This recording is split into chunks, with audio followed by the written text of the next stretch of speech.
Andrew Kanikuru. Hello, everybody. Welcome to the podcast all about business trends, business stuff, retirement, and work life in no given order, but most of the time we tend to talk about business stuff. Andrew, we have made it to episode 10. Can you Double believe digits. it? We're on double digits. We are officially on double digits. We We've haven't survived. been thrown off YouTube for being rubbish. No. Or anything like that. Exactly. We continue to strive towards, and we have been striving, haven't we, Andrew? We've got a little bit of a story to tell. Oh my God, trying to improve a little bit each and every time. Thank you to those that continue to listen to us. And Andrew, in good old fashion, how have you been? I've been all right this week, actually. I don't know if I mentioned, we finally exchanged on the move on our house. Oh, you're moving house. Yeah. So we got that, and we got the complete date, which is in a couple of weeks' time. So I spent most of today actually just packing bits and pieces. Oh my God, you don't realise how much rubbish you've got. Yeah. And you know what? Also, how much money you waste. So I take the mickey out of my wife and my daughters for having shoes, but bloody hell, I have some shoes that I didn't know I had. In boxes. I found a pair of Adidas trainers, never been touched. I didn't even know I had them. Really? So your Vinted account's going to be popping now. Yeah. It was quite frightening, actually. We went through that, and basically it's been all right. So that's been quite nice. One thing that I did mention last week was that we had a little competition going. Oh, what's different about Andrew? And what? Unfortunately, nobody got it right. The reason nobody got it right because nobody answered the question. Because nobody cared. Yeah. But the answer was that I tried contact lenses. What? I went through the whole thing without my glasses on. Nobody noticed. Even I didn't notice. No. That is bananas. Yeah. Audience, that's a big thing. That's a big thing. I've known Andrew for years. Contact lenses. Oh, you got to tell us about that now. Well, so how's it been? Have you caught your first eye infection? I don't know how people do it. I do not know how people do it. It's intrusive, isn't it? Especially people that don't need contact lenses, and they just wear clear ones with colours on it. Mate. Why would you go through all of that hassle? The desire to look like you're different, with glaring blue eyes and whatever. Hey, man, it is what it is. Mencey, honestly, mate, listen, once they were in and I got used to them, it was nice because, it wasn't like, oh, where's my glasses? Right. But putting them on, and then because they're daily, you have to take them off every night. I can't get them bloody things out. Like poking your eyes, it's just so. You have to poke your eye, slide it down, and then sort of twist. Mate, you're killing me, mate. You're killing me. Yeah, but you see, audience, what we're doing for you. This is it all for you. Because, as you notice now, that you can see the reflection of the ring light in my glasses. Oh, you got yourself your ring light. I thought you had got yourself one of these Facebook glasses with the little light on the side. Another benefit of moving house. Yeah. I ordered 2 ring lights, as you know. Oh wow. Yeah. No wonder. And I found one that I already had. Okay. Yeah. Okay. So. We've got a story about lights. So, audience, before we get into the actual content of this episode, Wally of the week. I am the Wally of the week. Well, I'm not sure if you're the Wally of the week or we're both Wallies of the week. We may have already concluded who the Wallies of the week are. So, we've been saying to you every single episode, we're trying to get a little bit better, whether it's sound more quality, professional, whether it, just a little bit more professional, right? Look, I've got the blazer out, getting the shirt on.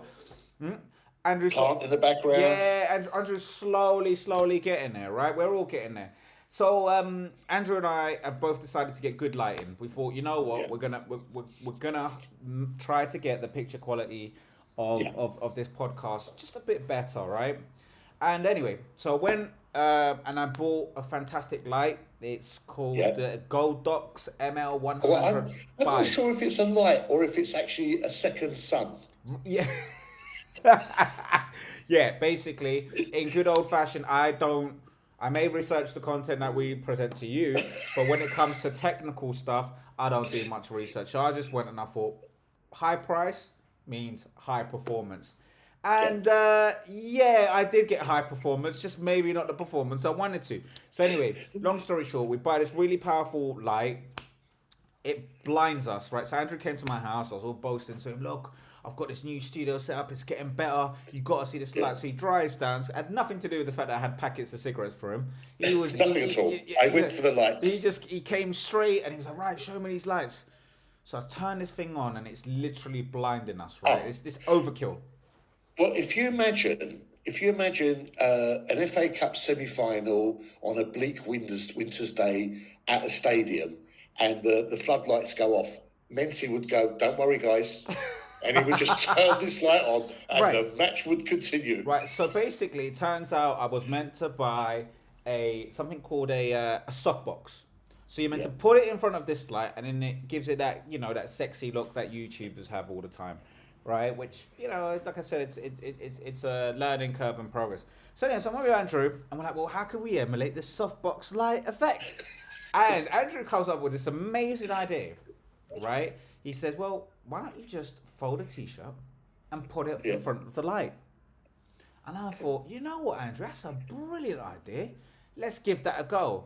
Yeah. So, theoretically, it would sort of make it softer, dim it a little bit. And it did. In fairness, in Andrew's defense, it did make it softer. However, that effect lasted... about best 6 part seconds, of 10 seconds. Yeah, 6 seconds.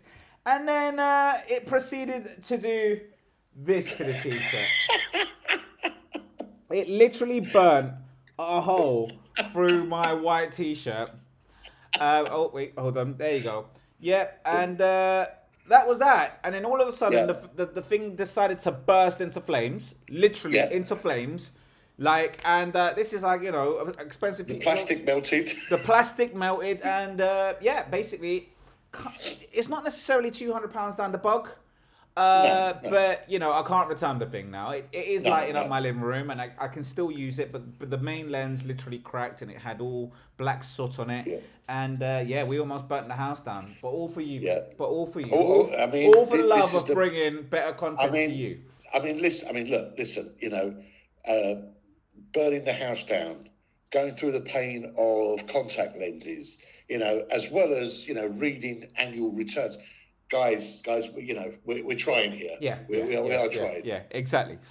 So, in the spirit of Wolly's, Andrew, you do know what time it is, right? It is officially the Wolly of the Week segment. What do you think I am, mate? Some sort of Wolly. Right. Yeah. So let's get cracking onto this segment.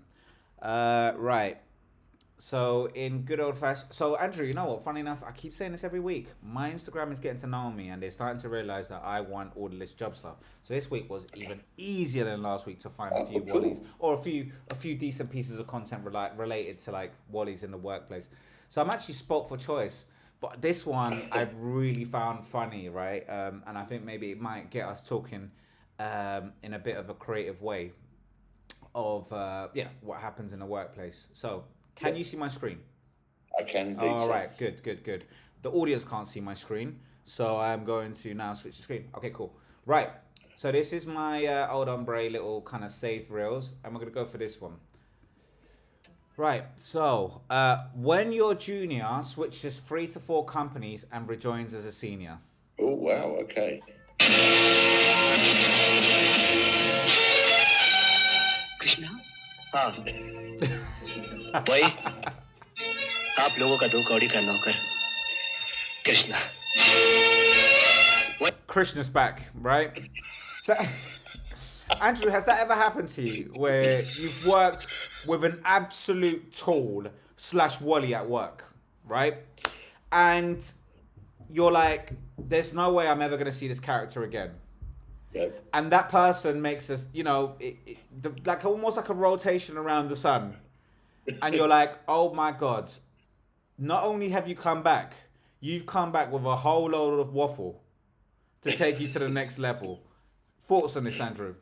Well, as straight away, I thought of one Wolly, and we both know this Wolly, where he did leave, and then he came back, but he was still a Wolly.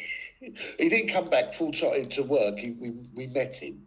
He came back to one of our do's, remember? And he was still the Wolly that he left. But you know what? No, that hasn't happened. And automatically, there are a few characters that have gone through my mind. And if they'd have come back as my senior or my manager, or you see them on LinkedIn, or you see them on LinkedIn, and they've become head of AI, CTO, or something, and you're just like, oh my God, like anything is possible. Anything is possible.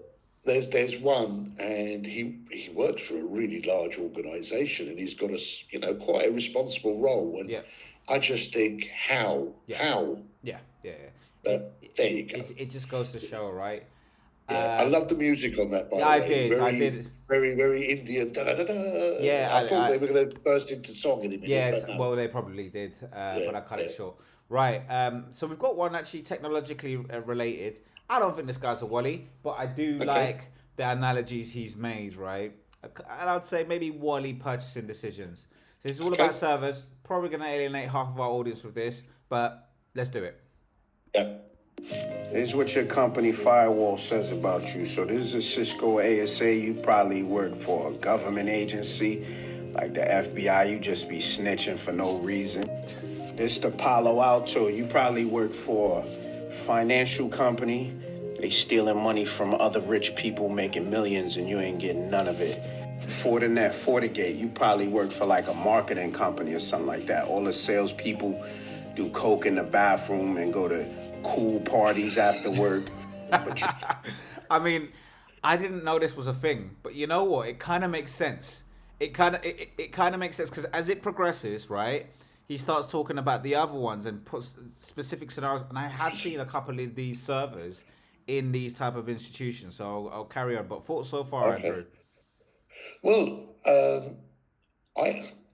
I've got a long thought, which I'll wait until the end of it. It just takes me back to one of the jobs that I had. Yeah. Okay. Cool. Cool. Yeah. We'll go. You're not invited. Okay, this is the Sonic Wall Firewall. You probably work for a dentist's office or a doctor's office where the receptionist is always angry and hanging up on potential clients, asking you to fill out forms with a number 2 pencil. That doctor don't care about nobody, dog. They don't care about your data. They don't care about you. You ain't have a raise in 3 years, but you need that job. It's over. They poor. That's why. Okay, this is the Juniper Firewall. You probably... I ain't seen one of these in years, mate. I've heard of Juniper. I hadn't heard the one before, but definitely this one. Yeah. You work for like a school system or something like that. That's exactly where I saw it. Yeah. A dude that retired 30 years ago set this firewall up 60 years ago. You don't even know the password.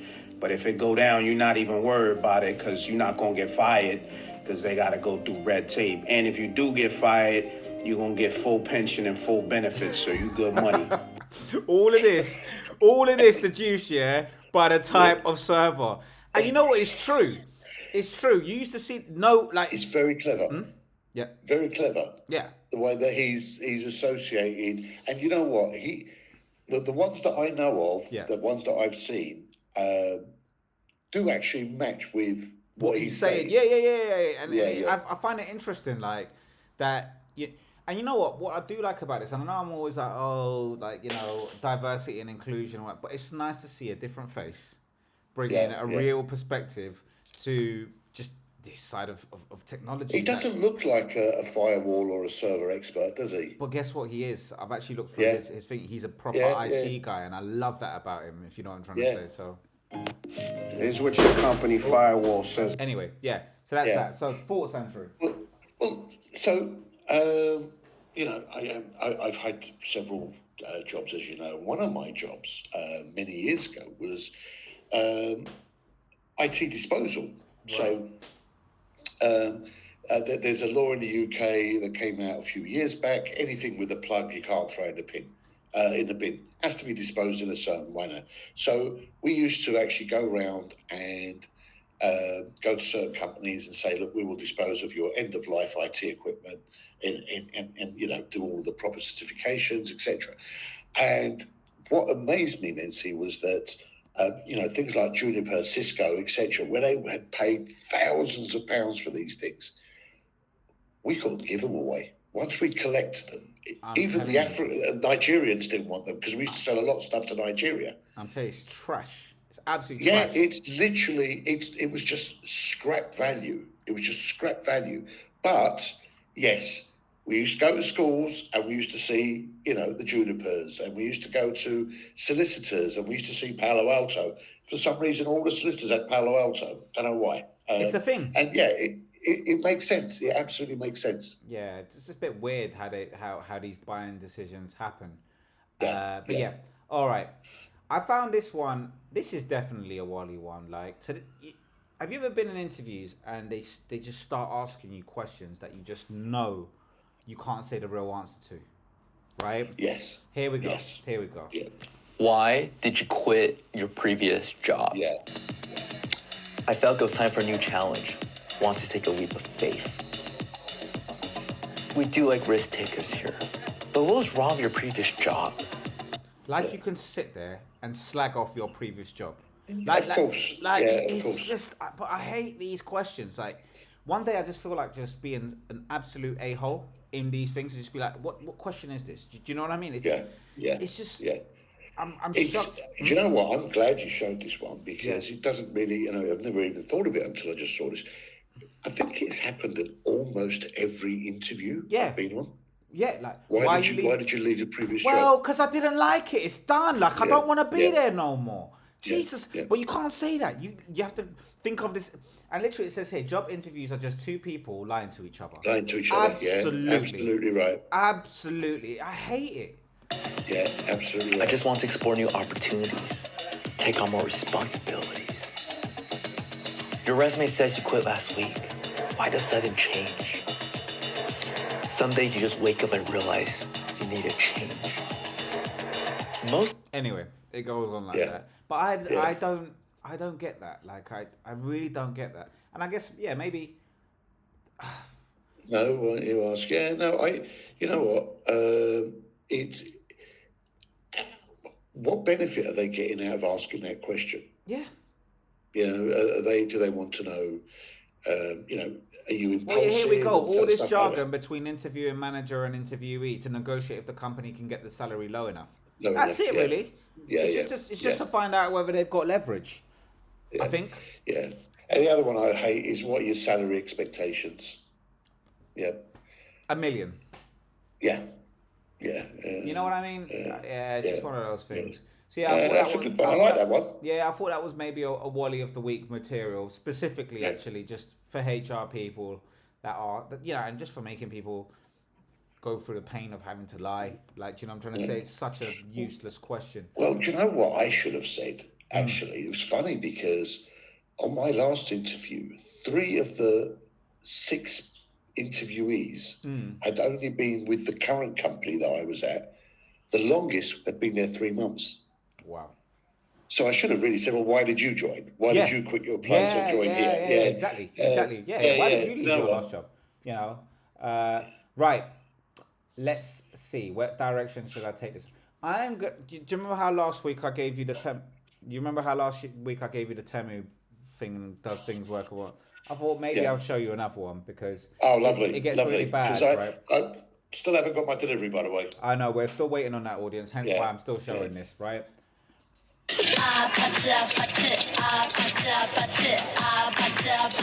No way. His reaction's the same. What the? No way. I need it on my desk now. Please, I hope it works, please.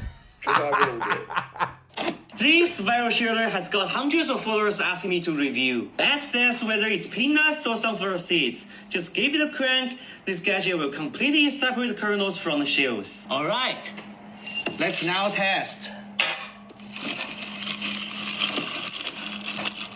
It's crunching, Andrew. It's crunching. Oh, I'm so excited. We'll see, so Andrew. excited. That was super fast. please work?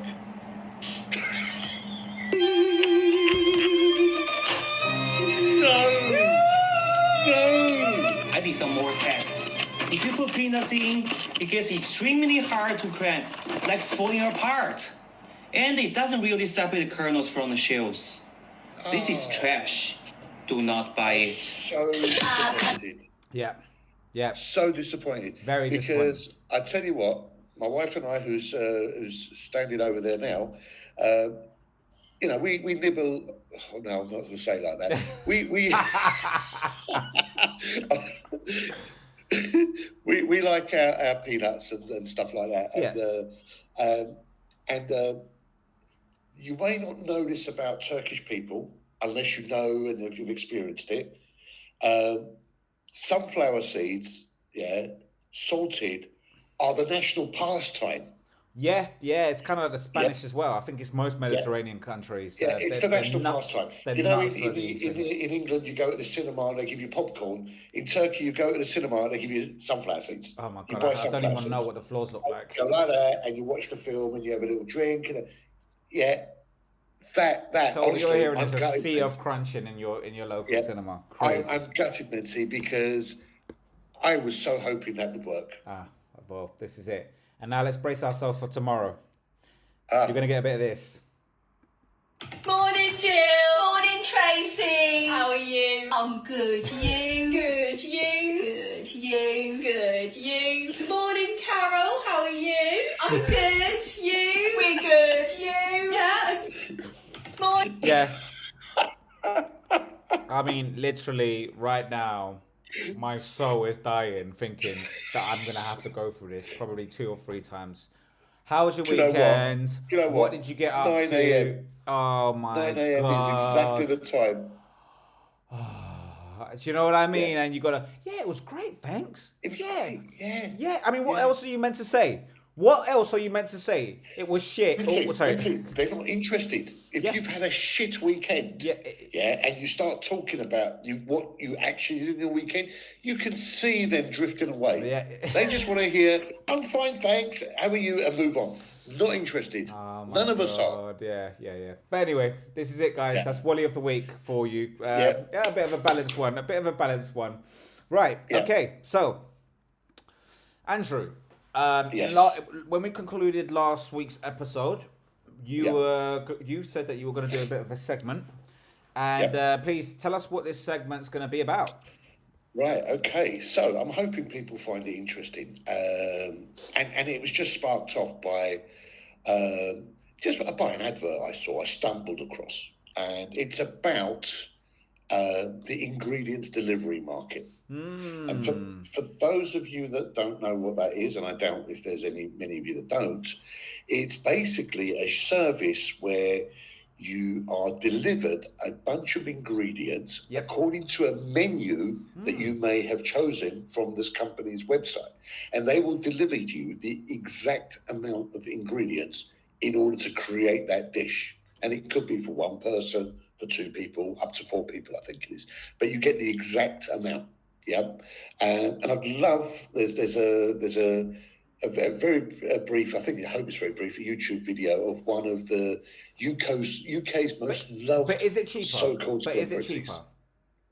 Well, that's what I want to go into. Okay. The nuts of it is absolutely not. Okay. Absolutely not. But I'd love to just very, very quickly go All right. Well, through let's watch this video. Right. Do you know who these are? Yeah. You know, this is Stacey Solomon. I think this is a lady. I don't know what she's famous for. But I think she's like everybody hates her. She's famous for not winning the X Factor. Okay. Yeah, and just having a really annoying, I'll do anything sort of. I'll be honest with you. I find her a little bit attractive for some in a kind of horsey way. Yeah. In a kind of My horsey wife way. loves her. My wife absolutely loves her. There you go. She has this program where I'm diverting a little bit. There's this program where she goes into a family who are struggling with space. They don't know what to do. They can't live, and she goes in there and she solves all of their problems. Well, she's saving lives, Andrew. She's saving lives. She is. So one of the things that she did the other day, Mencey, if you just imagine this, right? They had 3 jars jam jars that were empty. Yep. So she started to get the lids of these jam jars, screw them to the bottom of her cupboard, right? And then, so what you did was you filled your jam jar and then you screwed it to the top, like that, and it was a hanging jam jar. That just saved their lives. I mean, saved their lives. Well, Andrew, I couldn't think of a better fit for a HelloFresh advert. Yeah, than the person that invents that. This is it. And that's her husband, who basically used to be on a soap, and he just now goes to the opening of envelopes. All right, well, let's watch this bad boy. I'm going to put it on double speed, so hopefully we don't get any copyright infringement or something like that, but I'll be pausing it throughout. Right, so let's check this out. So the company's called HelloFresh. So basically, they're a busy young couple, right, and they use HelloFresh because it solves their issues, and it just makes their life a lot better. And they're trying to tell us this is what it does. So all right, well, let's check this out. Let's check this bad boy out. Right, HelloFresh, let's go. What do you call cheese that's not yours? Someone else's? Okay, that's very, very fast. Let's go for 1.5. Start again. What do you call cheese that's not yours? Someone else's? Nacho cheese! Why are you so aggressive? Nacho cheese! Everything is on the brink of going crazy when the kids come home from school. It's almost as like they haven't eaten in years. So the good thing with HelloFresh is you have to think about what you're cooking. You don't have to think about what you're cooking. You don't have to think at all, Mencey. You don't have to think at all, but you do have to scroll through pages and pages of recipes, right? And pick one, because otherwise what they're going to send you. So, okay, all right, let's go through this psychologically. Yeah. Surely, okay, number one, hunger. Hunger is driven by so by the way, audience, I am big on food. I'm a massive foodie. I love to cook, all this type of stuff, right? So this is going to be a real, I'm trying to empathize here with those who, I'm trying to understand who this is for. So this is the problem. This is exactly the reason. 1 second. I'm trying to process this, right? So if you are, the premise of the advert is you're very, very hungry, and you could eat, like you're extremely hungry. Surely, when you're extremely hungry, you're peckish, so you don't necessarily need to think what you need to eat, because you'll just be like, I know. Like, have you ever been hungry and not knowing what you want to eat? Yeah, basically what you do is you're hungry, you open the fridge door. Or you say, like when you're hungry, I fancy chicken. Or I fancy this, or I fancy that, right? So that's interesting. Or you, like you said, if you buy from Timmy, you can crush your nuts and get them and just for a few Well, nuts. this is it, right? Okay, so cool. So I don't really understand this whole I don't know what to eat. But then maybe... Yeah, so basically what they're saying is, I don't know what to eat, right? Let me go on HelloFresh, and then you can pick what you want for that week. So once you've ordered, you're committed for the week. Right, okay. And I've got an interesting story about that, right? Yeah. So, because I have had a little run-in with the HelloFresh team in person. Right. Okay, cool. So, but let me rebuttal this, right? So, okay, let's just pretend you did know what to eat, but you always pick trash food, which sometimes happens to me, right? Because I live by myself. You kind of gravitate towards the same stuff over and over again, and you want a more balanced diet. So this could be a decent alternative. Absolutely. However, there is a question mark around this, which is, why would you, if you don't know what to eat and you don't have a balanced diet, you probably don't like to cook, or correct. I just don't understand. Like who's the time? Is this for people who don't like to cook? Is this people who do like to cook? Yeah. And if you do like to cook, that's all of my questions. Yeah, these are all of my questions. So I'm just trying to understand who the audience is. Right. And I'll give you some facts and figures, and you'll be shocked. I was shocked. Right. So let's run through it. Let's run through this. But I'm just driving you through my kind of initial thoughts based on what you're showing me. You just pick what you want for that week. There's so many recipes. Choose the ones that you think the family will love, and then you just click on those, and then it gets delivered. They're in the box. What's in the box? Yep. Right. Oh, so you're meant to pick. So you're meant to pick what you fancy eating way before. Yeah. Of course, you pick what you want way before, and then they'll deliver it, and then the delivery comes in that lovely HelloFresh box, and then. But how's that any different from just getting your stuff from Tesco's and just having a cookbook in front of you? Okay, but let's continue to explore this. Get your hands out of the way. We don't have to go to the supermarket. We don't have to think about what we're going to feed the kids. Stop. We don't have to go to the supermarket. Now, HelloFresh doesn't deliver your milk, your eggs, your cheese, your bread, your butter, your jam, your peanut butter, your cornflakes, and a million other things. So you do need to go to the supermarket. This is what I'm saying. Yeah, because you're not going to have you milk. Absolutely need. And don't forget, that's one meal. What happens to the rest? You make breakfast and your lunch. Yeah, actually, you're actually fixing this business. Because if they did a partnership with Tesco's, your quid's in. Your quid's in. Yeah. You could get it all ordered. But then at the same time, why the hell would Tesco's partner with this where they could just make it themselves? And maybe if Tesco's or Sainsbury's or Asda's or our leading supermarkets haven't done it, it's because it's shite as a business model. I don't know. Let's continue exploring this. So that cracks me up. We don't have to go to the supermarket, Mencey. Well, yeah, you do. Because we get everything from HelloFresh except our tea. Yeah. Well, you can tell he's lying by his face. Look at that face. Yeah. Does that face? Yeah. His nose is being offended by the bollocks he's talking right now. Can you see his nose? Yeah. His nose is flaring up at the smell of the bollocks that's coming out of his mouth. But let's continue. Absolutely. Sorry for swearing, guys. Well, hopefully this isn't a swear. I don't know. We'll find out if we get suppressed from all of our fans. Anyway, let's continue. Temi will be happy. Right, let's get through this. They've measured the ingredients, and we just have to get it out the bag and go, go, go. Yeah, do you know what I mean about? But do you know what I mean about liking her little? She's got like a little horsey face, but you know what I mean in an endearing way. Mate. Well, I don't know. I like it. Got halloumi and red onion skewers, squeaky cheese. Well, that's what the kids call it. But they need to do the onions. Right, so can I ask a question? Wait, hold on. How many? Well, let's find out how many kids. How many 6 or 7 year olds come Stacey, running home after school and go, Mummy, can we have halloumi and red onion skewers, please? Exactly. And let's find out how many kids they have. Stacey Solomon have 5 children and share 3 of them with her husband, Joe Walsh. She's got 5 children. So basically, hold on. By the premise of this advert, wouldn't she just be better off going to the supermarket and buying a halloumi package? Even as a marketing premise, we've kind of just like she's gonna need a whole chicken for this anyway.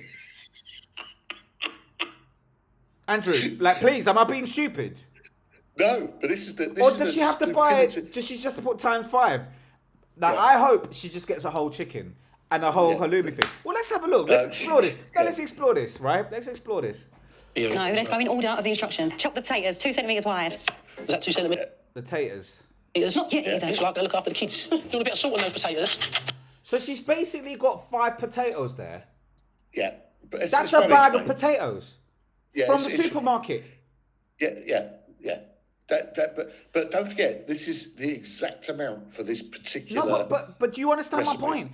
Regardless, the minute you start scaling to 7 people, because they've got 5 kids, Andrew, so it's 5 plus 2, that's 7. They're going to need a bag of... Basically, they should just be going to the market anyway. Like HelloFresh, for a scenario like that, becomes absolutely redundant. If they need olive oil, they're probably going to use half or a quarter of a bottle of olive oil on the cooking anyway. So you might as well just buy a whole...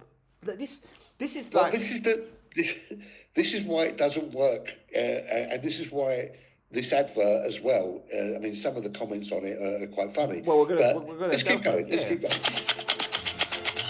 going. So that salt, does that come with it as well, or? No, you get the ingredients out. They're of such a high quality. So you know you're giving your kids good food. I am actually the one who works the most, so Joe does most of the cooking. Excuse me? There was this one time, I said, Joe, just warm me up a tin of soap, please. And all I heard was, Stace!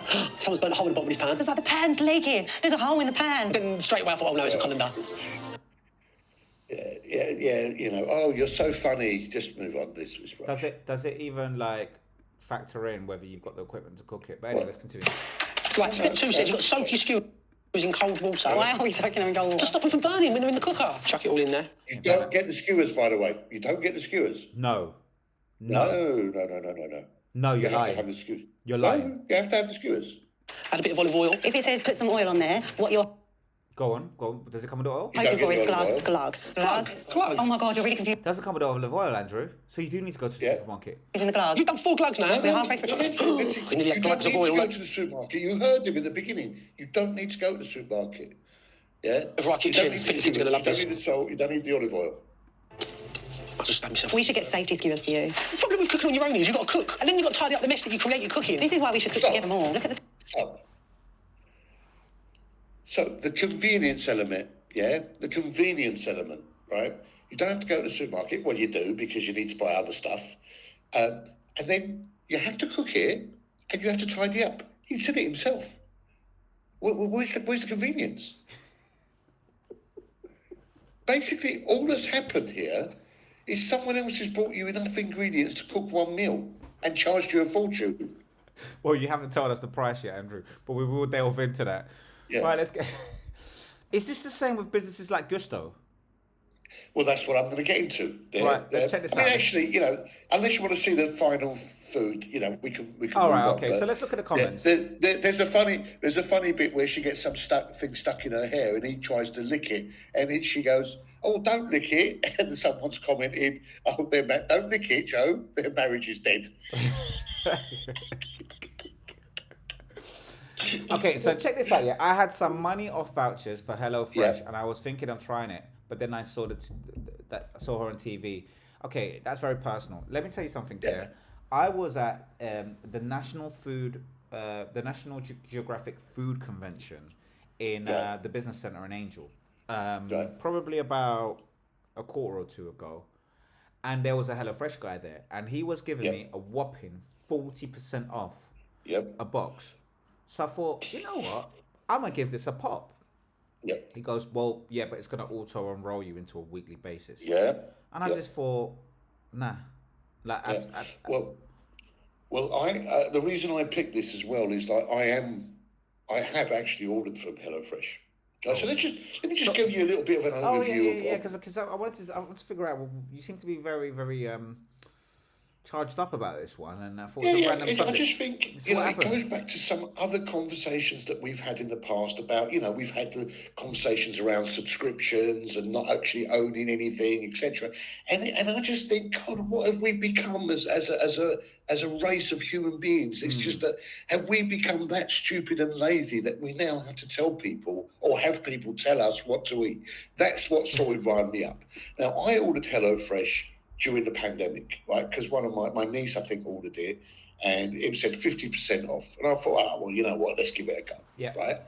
And this box arrived, mate. I picked a menu. This box arrived, and the first thing that hit me was the packaging. Right. Huge box, and every single item in that meal, right, was individually packaged in little pieces of plastic. Right, and then at the bottom of that box was this chemical stuff that was cold, so no doubt to keep it fresh. And then it was in a huge box, and then there was all bits of paper to keep it from rolling around. And then somebody had to deliver it to me, right? And I thought, when I looked at it, I thought, oh my God, how is this good for the environment? So that was one thing, right? And then I cooked the meal. It was okay. It was a nice meal, blah, blah, blah, right? But then I got auto-enrolled as well, right? And the funny thing is in the first week is 50% off. Yeah. Week 2 or next delivery or whatever it was, it goes down to 20%. And then it goes down to 10%. And then it goes down to 0, full price, plus you start paying delivery. And then all of a sudden, it becomes, and according to the Guardian, they did a thing in May this year, right? By shopping in the supermarket, you could be saving, at least 74%, as opposed to people like the meal kit people, not just specifically HelloFresh, the meal kit people. Well, right? Go on, sorry, Andrew. Yeah, and the thing is that what they're saying is that there's less waste. I get that. Yes, there is less waste. But if you're planning your meal from day to day for the whole week, as they've said in the advert, you can plan it all, then you can surely plan your shopping and not have so much waste. Well, right? It's that, and also I prefer food waste than packaging waste. Thank you. It's biodegradable. It's biodegradable. And let's not get into that food waste nonsense, because the amount of goods that our farmers are throwing away because they're not the right size, because they're not the right shape, because they're not the right color, right? Sod off. That is absolute BS. But I've got a theory. I mean, yeah, I completely agree with you. You know, we're getting perfect carrots, perfect aubergines, and all the things that got a little crinkle or just a slightly wrong colour or not the right size. They get done. Boom, get rid of. Yeah, exactly, Yeah. exactly. But there's a reason why these businesses are like have obviously they're not going to thrive. They're not going to, Andrew, right? It just Well. all right, okay. I'll let you Well, finish. I don't think there's long term. They may have thrived now. They may be thriving now, but I believe in common sense. I believe in markets adjusting to the reality of things, right? But I have a theory as to why this type of stuff is happening. It's got a lot to do with social media, social media influencers talking a load of crap, right? So let's have a look at this. Well, So I put, why is cooking a waste of time? And you got the likes of people like Andrew Tate, right? What's the point of cooking at home anymore? Why cooking will keep you poor? Why cooking is a waste of time? Well, let's watch this life coach, yeah, right? Let's have a look. Before you do that, I just want to give you right some figures that shocked me and things. So you know we've got players like HelloFresh, Gusto, and then there's a lot more that we've probably never heard of, but it's quite big in America. You've got people like Green Chef, Blue Apron, and then you've got niche providers that are vegan ingredients. What's the gluten-free and all of that sort of thing. HelloFresh generated 1.79 billion globally in 2023. 1.79 billion. I can't believe it. Hello? Yeah, I'm with you. Oh, I'm with you. I can, but it's short-lived. Yeah. I'm telling you, short-lived. Yeah, and apparently Gusto's worth $1 billion. Worth. And then it, Worth. Worth. Yeah, worth. Yeah. Right. So there's obviously people spending on it, but it's got to be a time where people are going to wake up, right? And especially when we talk about the cost of living and blah blah blah, right?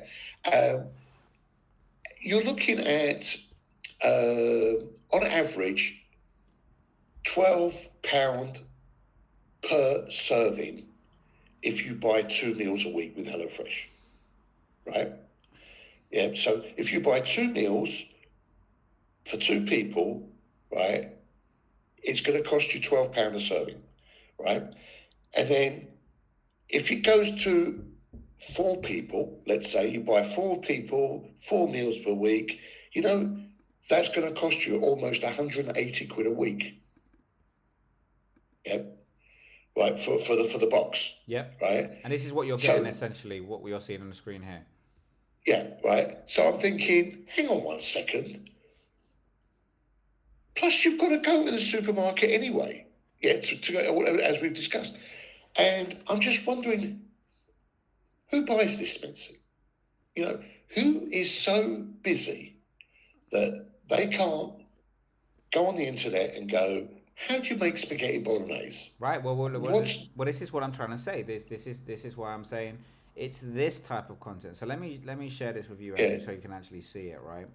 So this is why cooking is a waste of time, and I'm telling you, people are actually watching this type of crap.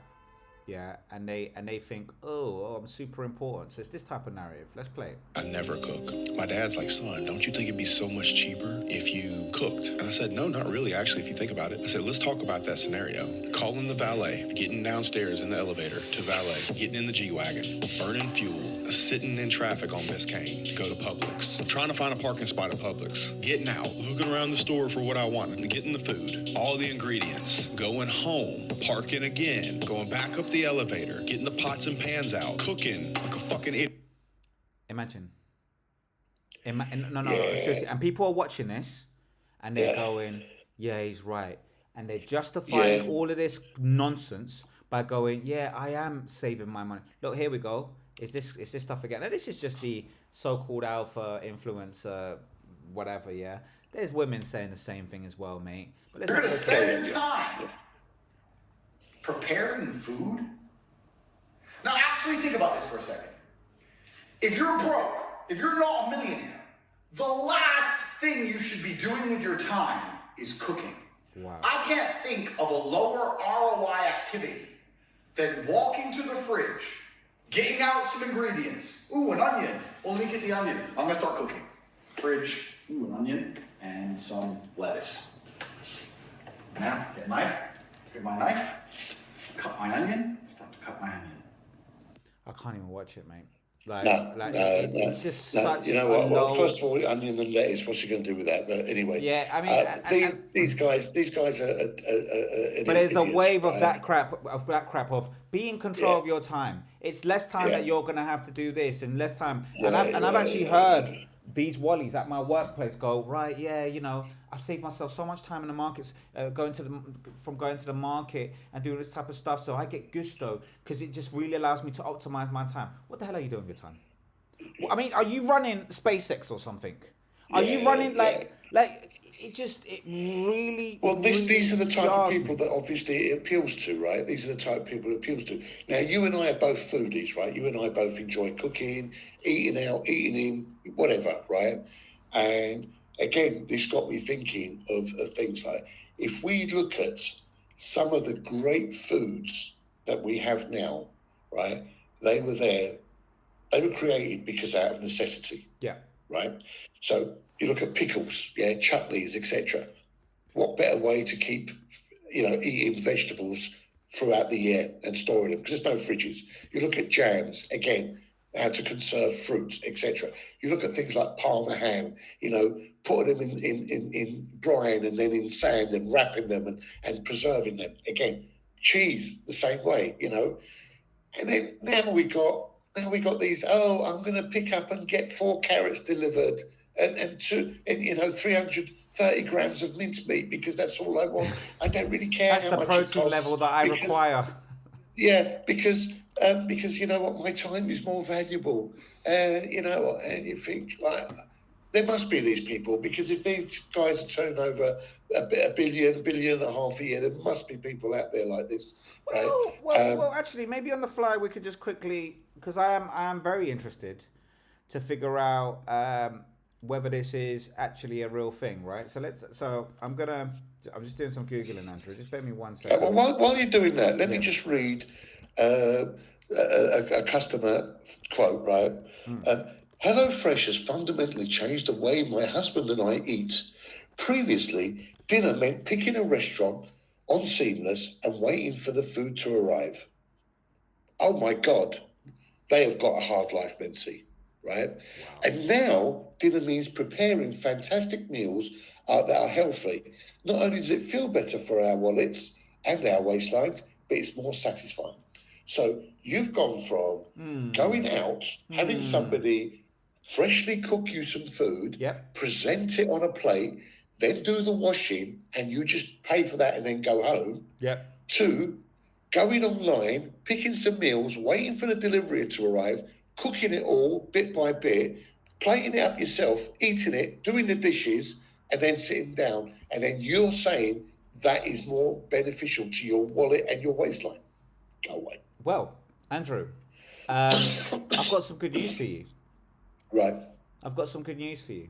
Fantastic. So let's look into this. I just gave it a little Google. Gave it a little Google, right? Yeah. HelloFresh shares plunged 40% after earnings warning. What could the warning be? The German meal kit maker said its expected earnings between 350 million, so that's 300 million, let's just say, and 400 million euros, which is 341 million this year. Have gone down. So the company also scraps its revenue and profit targets for next year, pointing out higher costs in development of its ready-to-eat business. Right, so let's scroll down. During the height of the pandemic, shares traded close to 100 each, but on Friday, they were selling for less than 7. It's incredible. HelloFresh said it had reevaluated its business plan and is now unlikely to reach its previous announced midterm revenue target of 10 billion by 2025 due to the very different operating environment. So let's skip a little bit, blah, blah, blah, blah, blah. HelloFresh struggles to follow rival Gusto. It's and basically it's very, very simple. It's the cost of living crisis. Yeah. Well, also so there was an article that I read as well, was basically late deliveries, ingredients that looked like they'd seen better days. I mean, when you hold a carrot Yeah. and it bends, Yeah. that carrot isn't fresh, mate. No. Yeah. And the biggest problem as well is people trying to get refunds or cancel their orders or subscriptions. Yeah. One woman had her delivery turn up 4 days late, opened the box, and it just stunk, right? Wow. So she said, look, you've got to replace this. Yeah. They replaced it 3 days later, so it wasn't even the same day. She said, no, forget it, right? Cancel it, I want a refund. Oh, we can't give you refunds, but what we'll do is we'll give you a voucher for the refund amount plus another 50%. Yeah. She went, oh, all right then, but just one caveat, you can't use the voucher with any other promotion. Wow. Right? Wow. So basically, she had to re-sign, right? Go for a 4-week subscription, so all of the promotions were finished, and then use the voucher against the full price item. It's mad. Yeah. It's mad. I'm Yeah. telling you. I'm telling you, yeah. mate. It's just a load of crap. And you know Well, what? What I love about economics, which is why we've done this podcast, right, is that common sense reigns supreme. Yeah, I mean, have a look at this, Andrew, right? So you can see this chart. Yeah. It boomed during the the COVID era. Yeah, Everyone of got course it did. excited, and where course are it we did. now? We are now back down 88%, right? Yeah. So and look at the Mencey, market. it makes sense, right? It Yeah. makes sense. During COVID, you either couldn't go out, or if you did go out, you had to wait in queues in spaces with masks, and shopping was a faff, right?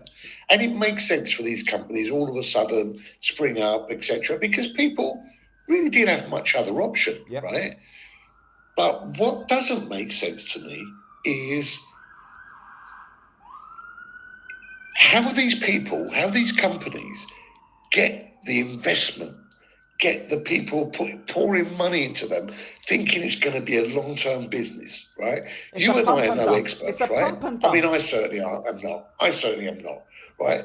But I could see a mile away. I mean, a blind man can see this is not a sector that has got any legs on it, Andrew, unless they do something amazing and different. Andrew, it's a pump and dump. That's all it is. It's a pump and just like WeWork. Yeah.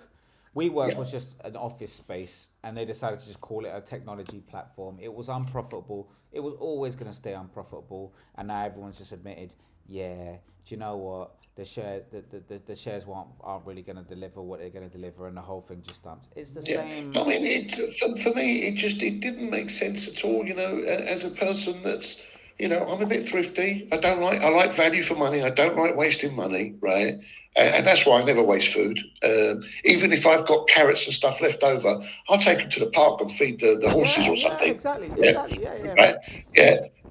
But I just thought, the environmental impact, the packaging, the waste, I just thought, how is this a business? How is this any better than going, do you know what, darling, I don't fancy cooking tonight. Should we have a Chinese, or should we have a curry, or should we pop out to the local thingy? That's the other thing. It affects the local takeaways. It affects the local restaurants. Yeah, I didn't even think of that as well. It's just crap. It's just crap. And I just think, I just picture the person working in, I don't know, something artistic with a polo neck, and his wife sitting next to him in a Hessian skirt made out of potato sacks, going, "Oh, let's HelloFresh. They're going to bring us a carrot and onion and some halloumi cheese. Oh, darling, do we have some recyclable skewers? Yes, we do. Oh, great, let's order that." These people are not around. These are not normal people. No, you're actually, but there is one business though, and you know what? Shout out to a business called, and you'll remember a colleague of us at our first job where we worked together did actually speak about, she actually had this subscription, and I actually really respected this one, right? And this is a good business. Riverford. This is a good business. Right? Shout out to the people at Riverford, because Riverford is very different. What they do is they'll send you organic veg, and we're not being sponsored or anything like that. But No. But it just please sponsor us if you want. Yeah, I'd love to. Yeah, exactly. but this is a business that makes sense, that has that kind of similar model. And in fact, I think it's an older business than HelloFresh, if I'm not mistaken, right? But these lot, they would send you a box of random veg that you don't usually eat from farmers. From farmers, and you'll get the bent carrots and the this and completely organic. Now that makes sense, because this isn't about it's going to plan my meals for us. It's just, we're just going to send you veg you don't usually eat from places that are super organic, supporting the amazing farmers in the country. You know, so you'll get this type of stuff, just odd oranges and a few mushrooms, and this makes sense. But Mencey, how great is this? Because it then encourages you to get creative. Yes, exactly. It goes, right, I've got a box of stuff, what can I make with it? And should I make a quiche? Shall I make, I don't know, a stir fry or whatever? It gets you. What these HelloFreshes and these other things, it's almost like robots. We're becoming numb. Our imagination, our creativity. We've got people telling us what to eat, people buying the ingredients and choosing them for it. And you know what? I'm not being funny, but how do we know that the ingredients on these companies, and I'm sorry, I'm not just, picking on HelloFresh here, I'm picking on the ingredients delivery industry. How do we know that the recipes are not designed for products that they've got special deals with? Or, of course they do. Of course they do. So it's restricted, right? It's potentially restricted. This is business. It's scale. Economies of scale. You're just falling trapped to the same crap as usual. So what I'm saying is, you haven't got a choice. No, you're not having got a choice. It's nonsense, Andrew. Like, this whole thing's just a scam. It's a trap. It's a trap. It's a trap. I can't stress on just how much crap like this whole premise is built on. It's incredible. But Andrew, talking about going numb, I'm now going to pivot to my subject, because Andrew, you're a pet owner. Right? I am indeed. I own a little dog. Well, not so little. It's almost as fat as me. But yeah, she's my third child. Wow. Well, you know what, Andrew, you've basically lined up what I'm going to talk about. So I do not own a pet. My daughter's been begging me for a pet for the last 12, almost 13 years. Of course, I'm not going to do it. I begged you not to get your pet, but you still did it. Yeah. But basically, I am flabbergasted, if that's the word, by the amount of money and the growing industry that is the pet industry.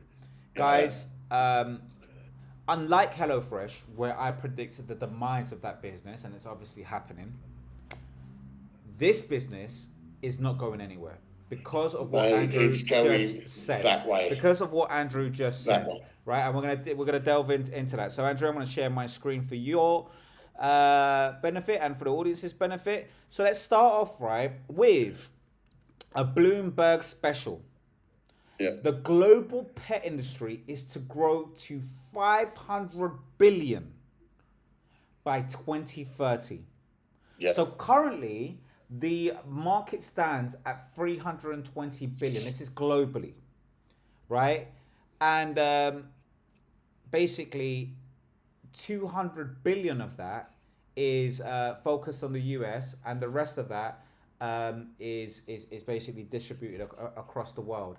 And I am just absolutely surprised by this, Andrew, right? Because of, I know that there was a big pet adoption during the pandemic and all of this type of stuff, but with the current economic state and all this type of stuff, I'm just shocked that there are some crazy brands, and it's all driven by something called the humanization of pets. And you heard what Andrew just said. You said the dog's basically the third member of the house? Was it third daughter? Third daughter, right? So humanization, and he also proceeded to say that the dog is overweight, and we're going to go into all of this, right? But Andrew, first thoughts. Andrew, sorry, I didn't hear what you said there. First thoughts on right. So So this, unlike you, doesn't surprise me, but that's because I'm a pet owner, right? Right. And I not only, witness myself and what my wife does for our dog, the things, the money that we spend and the things that we get, etc. But I have witnessed people in the supermarket putting human things back in order to pay for dog things, right? Because they would rather go without themselves than their dogs. Yeah, and this is like the thing for it.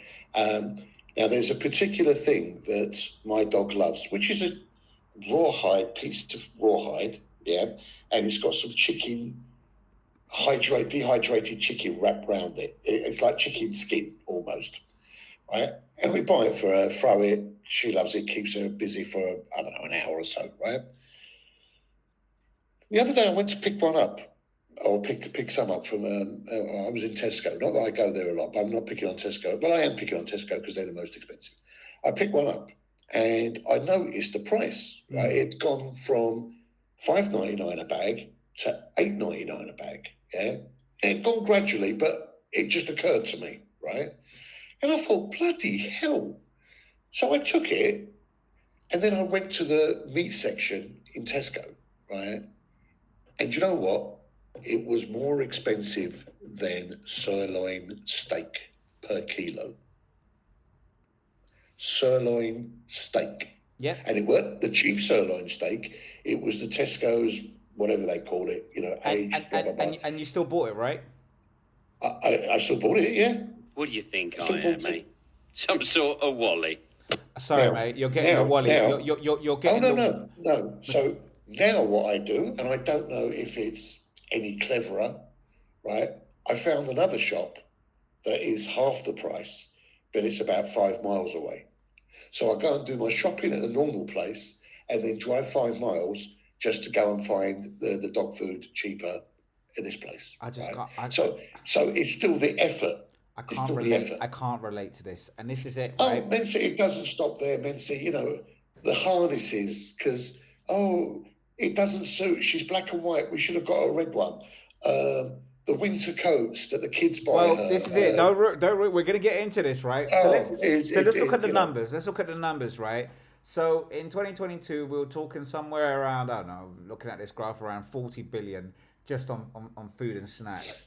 Then it starts progressing slowly towards 2023. We're looking at about 50 billion on snacks. And the idea is that it's going to grow to probably about 70 billion on just snacks. Well, let me tell you another story. Yeah, so they have their annual checkup, right? So took her to the annual checkup, had her injections, blah blah blah blah blah. Got to the till at the vets and said, "How much do I owe you?" And it was about £80. Yeah, right. And then I saw doggy toothpaste. Yeah. Right.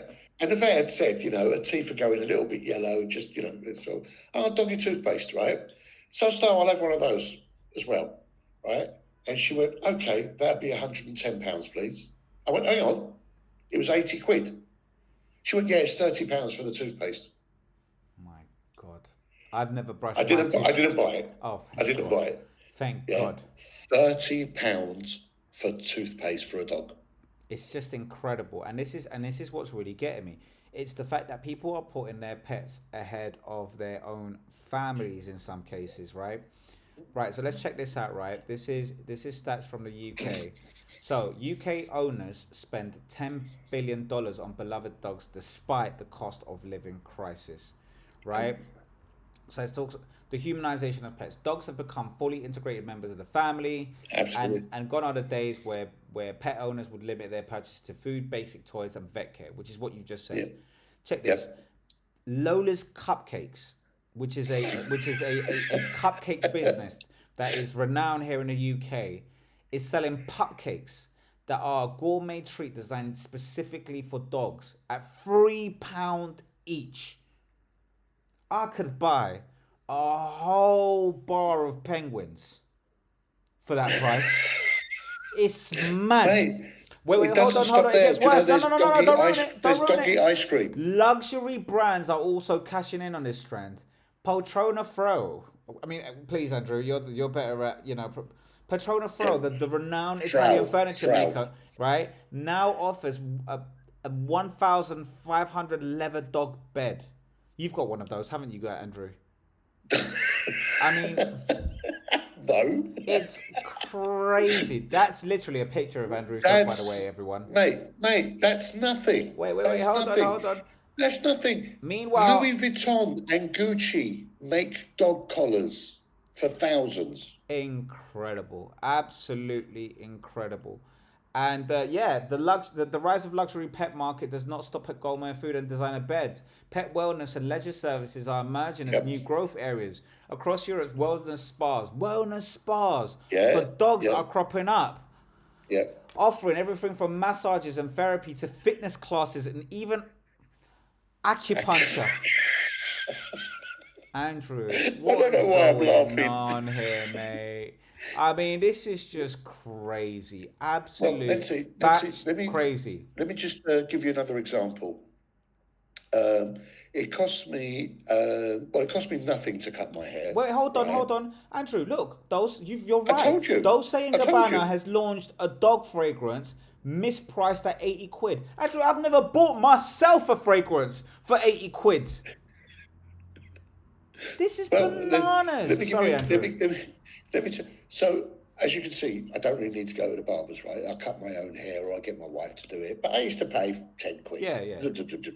Right?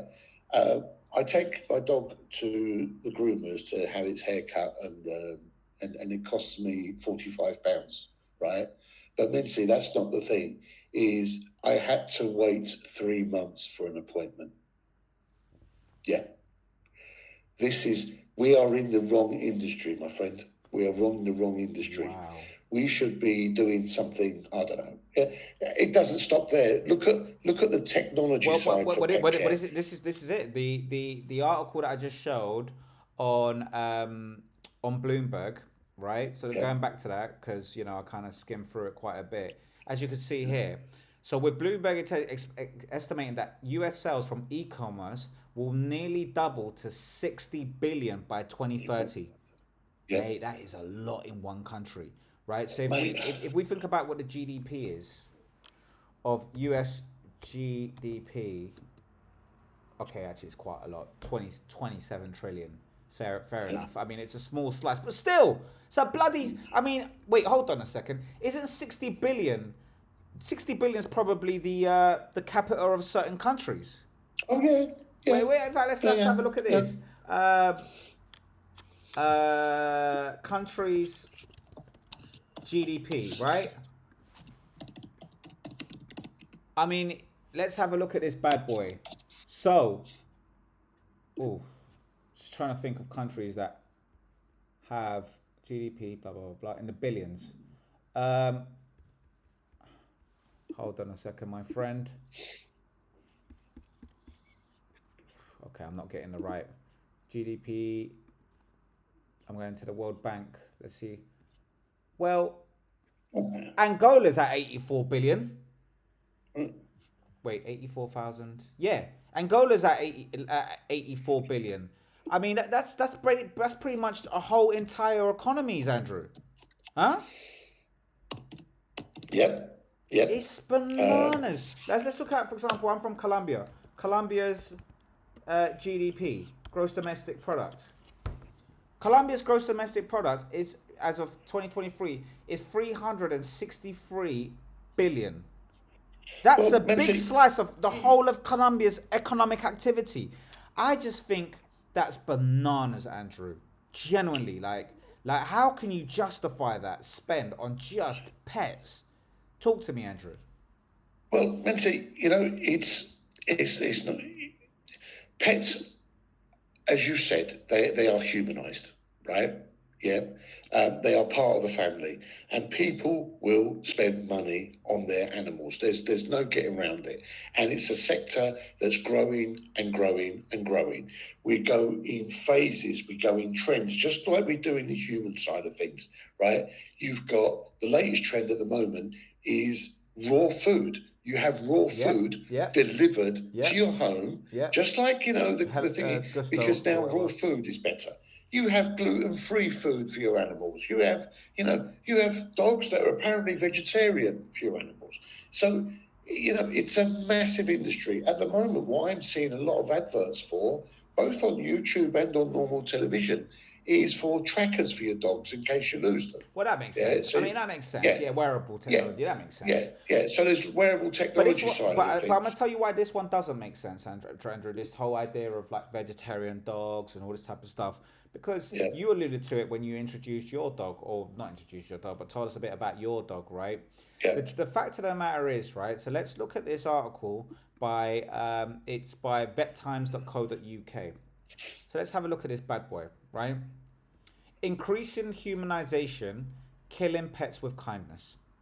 Yeah. A report by insurance company more than finds pets owners. Sorry, I think the company's called More Than. Anyway, finds pet owners lack of understanding. Yeah, it's the insurance means, company More Than. Okay, understanding means intended kindness is resulting in poor choices for their animals' well-being, right? Yeah. So, the increasing humanization of animals is born out of the fact that pets are playing an increasing prominent part in people's lives. More than half, 54% of owners said that their dog and cats was more beneficial to their lives than humans. While 80% described their pet as being part of the family. That's you, Andrew. Right? That's what I do. However, such sentiments could be putting their pets in harm's way, with the prospect of poor health and well-being getting increasingly likely as weight increases and social skills decline. Right? So that is absolutely 100% correct. More and more pets are becoming more overweight, especially dogs. Yeah.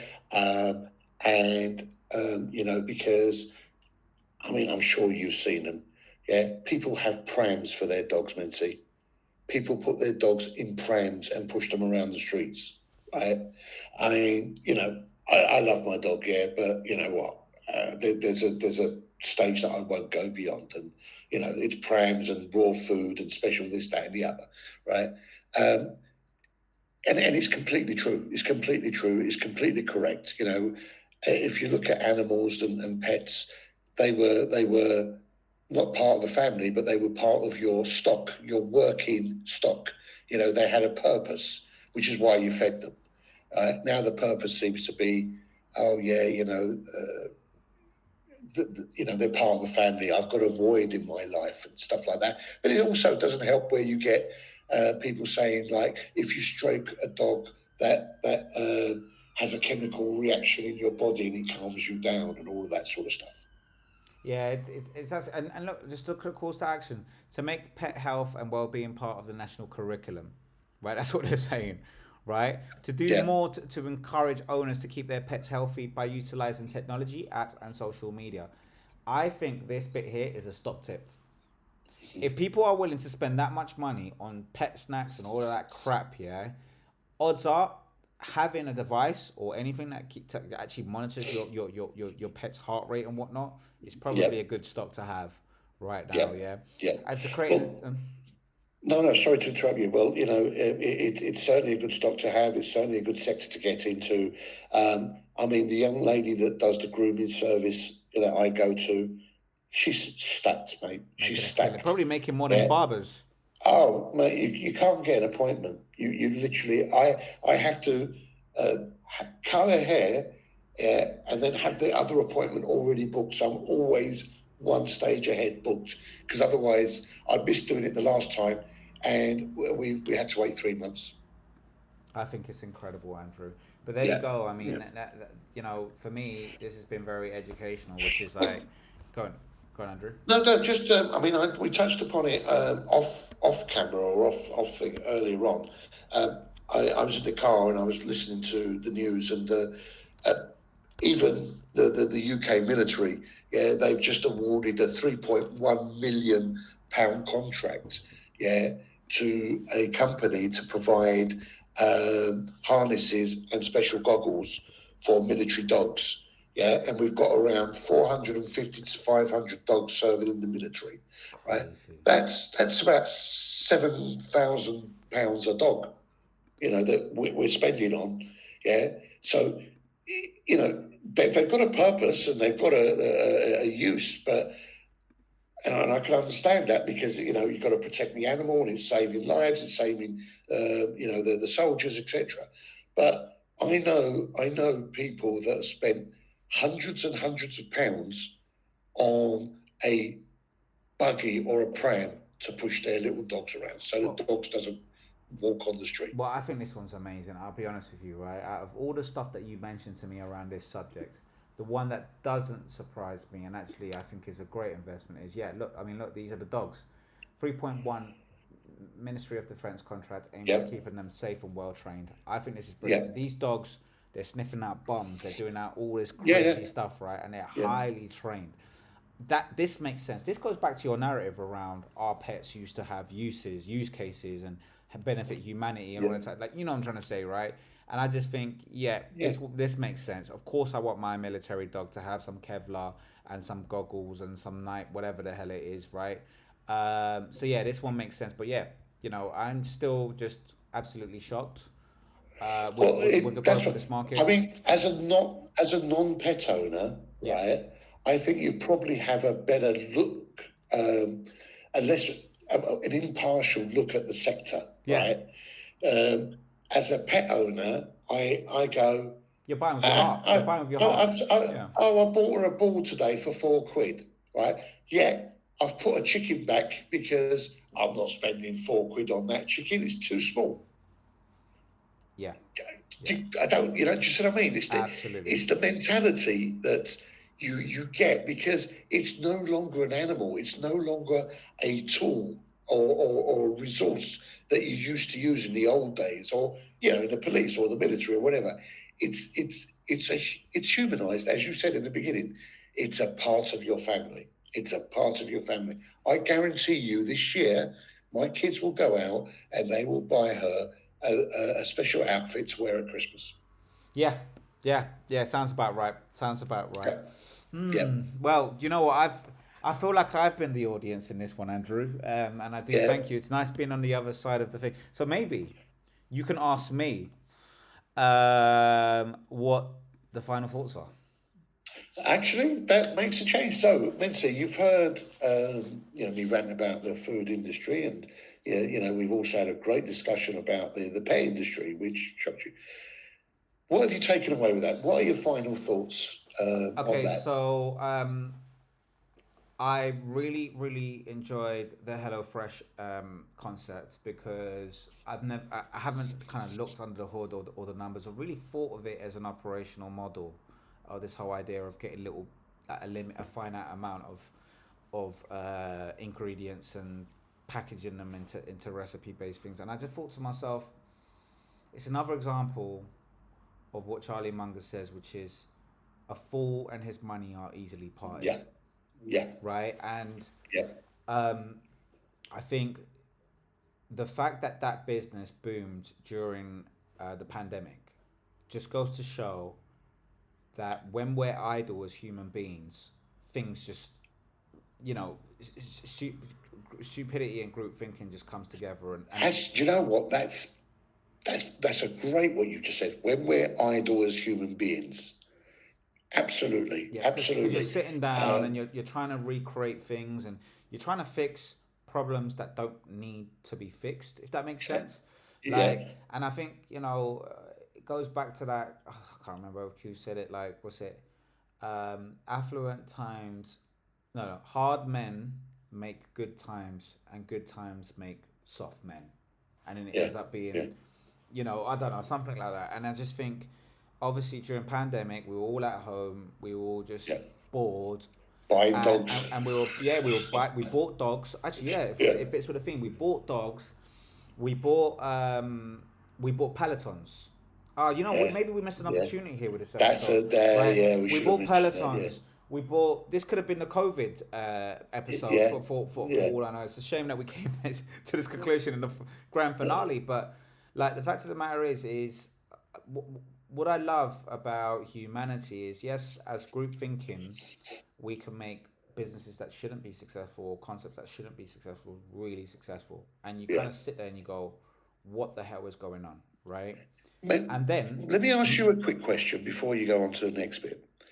I would love to know your mother's reaction if you said to her, Mum, I'm getting the ingredients for tonight's dinner delivered.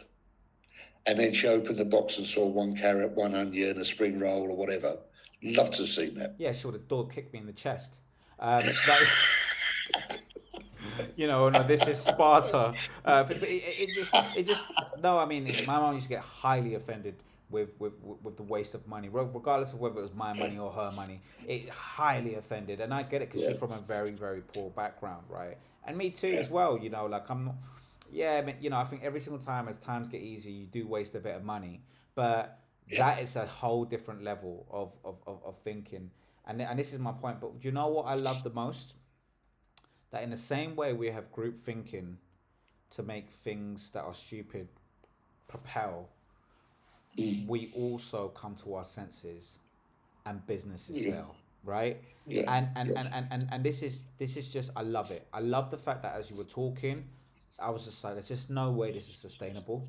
And we go, and it's only May. It was April or May this year. The stocks has tanked, 88%. And to date from its ultimate high, and we're back to normal again. And I love that about business. I love that about capitalism, that we let things fail, and the world's restored again. So with the pet stuff, I know it's a long conclusion, and I do apologize.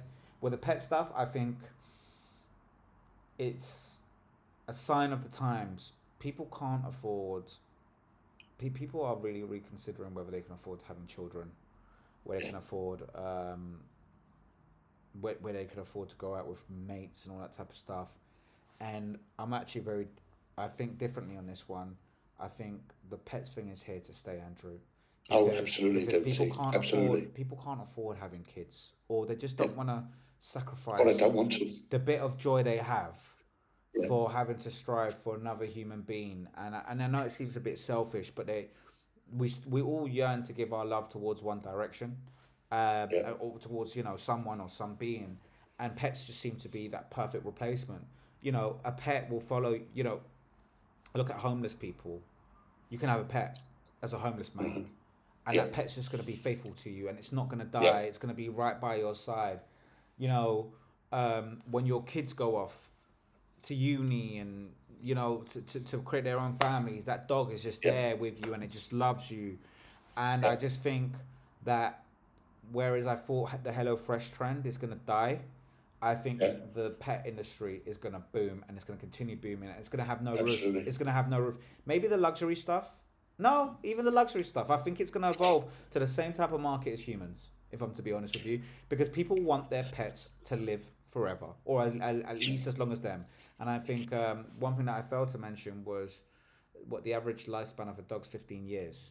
But people will pay, where is it, Andrew, roughly?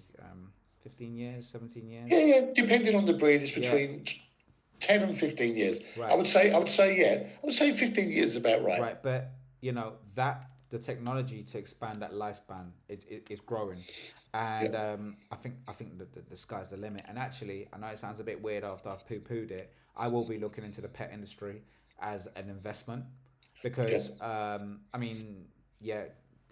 it just makes sense. It makes sense. It makes sense today, and it will make sense in 2030, if that makes sense. If you get what I'm trying to say. How about you? No, absolutely. And the thing about it is that you're right in the way that it will go. I think you'll have the bargain bucket, the ones that pile them high, sell them cheap, stuff. Like the some of the drier dog food, lesser known brands, the chub rolls that are, just basically offcuts and bits and pieces of the meat industry. But then you've got people, Mencey, paying a whole load of money on what they call nutritionally balanced, and certain brands of clothing. Don't even get me started on a particular brand of dog toy which is supposed to be really tough and long lasting. Mencey, it's fortunes. Fortunes. And people are buying them. They're everywhere.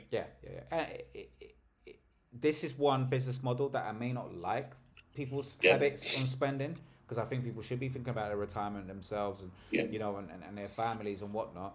However, I understand it. Like, you know, you don't necessarily have to agree with it to understand it. You know, usually I'm like quite aggressive with businesses I don't particularly like, or if I think it's wrong, I'm like, yeah, I want them to fail. This is not one I want to fail. I think it makes sense. I think it's a great area to invest in. I may not agree with people's buying choices or spending habits, especially during a time like this. But you know what? Good on the industry, good on the pets, and good on the people. So yeah, that's my final thoughts, sir. Fantastic. Yeah. So Nice. what do you fancy covering next week, if anything? Well, I was hoping if I get your blessing, obviously, is I was sitting there thinking about my career as a salesperson and how it's changed, and I'd love to share some of my thoughts about the evolution of a salesperson. From when I started as a sales rep, a telesales rep, in the 80s to what it's like now. And I found it fascinating. I found it quite humorous, and I'd love to share that with people. Yeah, I second that, mate. I think the time is come now for us to start sharing a bit of what we actually do in our daily lives. And I look forward to it because I'm going to be brutally honest on this one, Andrew. Brutally honest. Like I've got probably about a list of 15 because you've held back all this time, Mencey, I must admit. No, but I mean this one, I've been waiting for this, and I think the time has come. You know, now that we've hit double digits, let's hit them with a couple of truth bombs because like you said, I've been very withheld so far. But anyway, with that said, thank you very much for watching, everyone. I hope you've enjoyed this one. We have a duty to cover everything that we can think of. So, this is it. Yeah, and you know what? As I say, we hope one day that somebody will put a comment. And if ever that comment is, guys, I'd love to hear your take on X. Love that as well. Exactly. All right, so we'll leave you with our intro/outro music. Thank you very much, everyone, and see you next week.